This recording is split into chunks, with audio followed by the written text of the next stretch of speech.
What's up mga ka-adventure? Panibagong araw, panibagong food trip adventure. Hanap nyo ba ay eat all you can na may unli lechon, unli buffet? Abay mayroon na rin yan dito sa may bayan ng Mapandan, Pangasinan. Yes mga ka-adventure, hindi ka nalalayo. Dito lamang sila matatagpuan sa may Barangay Torres, Mapandan, Pangasinan. Dito sa may Armando's Lechon House. Unli buffet, unli lechon. Open nga sila dito Monday to Sunday, 10 AM to 8 PM. Pero sa tuwing Tuesday or Martes, sarado po sila. Along the highway lamang mga ka-adventure, malapit lamang sila sa may arko ng Barangay Torres. Pag galing ka ng Mapandan, ito yung daan papuntang Ordaneta. Kaya tara, arat na! Parking space mga ka-adventure, wala kang puproblemahin dito dahil mayroong silang parking space dito na napakaluwang. Hey, what's up mga ka-adventure? Tayo nagbabalik dito sa may Armando's Lechon, dito sa may Barangay Torres, Mapandan, Pangasinan. At ating nga ulit titikman yung kanilang mga nagsasarapang mga pagkain dito. Let's chill! Sino mga ka-adventure, dito na nga tayo at nagbabalik dito sa may Armando's Lechon House. Iba't ibang foods nga ang pwede nating makakain dito. All Filipino dishes, may lechon, mayroon ding mga seafoods, gulay, iba't ibang klaseng luto ng karning baboy at manok na tiyak inyong magugustuhan at maibigan. May mga kare-kare, seafood, sisig, mayroon ding chop suey, unlimited lechon belly or lechon baboy, mayroon ding lechon kawali at napakarami pang iba. Mayroon din silang mga dessert dito tulad ng maha, fruit salad, pandan at iba pa. Happy birthday to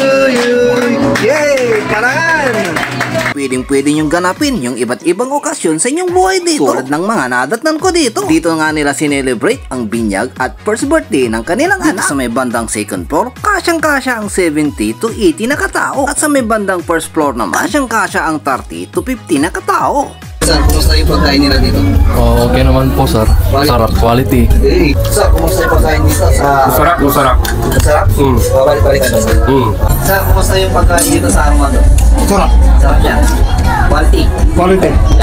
Kaya naman mga ka-adventure, pumunta at kumain na rin kayo rito. Magpa-reserve na para sa iba't ibang okasyon sa inyong mga buhay. Tulad ng mga birthdays, debo, binyag, reunion, or kahit na simpleng salo-salo. So yun na mga ka-adventure, nanguha na rin tayo ng ating makakain. Mabubusog-lusog na naman tayo nito. Siyempre sa unang kagat, thank you Lord agad. Una nga nating binanatan itong kanilang lechon at sinunog naman natin tikman itong kanilang sisig o dinakdakan. Grabe, talaga namang quality. Kaya kung ako sa inyo mga ka-adventure, subukan nyo na rin dito. Dito sa may Armando's Lechon House. Ang per head nila dito mga ka-adventure, 349 pesos. Less 20% discount naman pag may senior. 4 to 7 years old, kalahati lang ang babayadan. At pag 1 to 3 years old, libre na. Kaya naman yayain nyo na ang inyong mga friends and family. At arat na rin kayo dito sa may Armando's Lechon House, Barangay Torres, Mapandan, Pangasinan.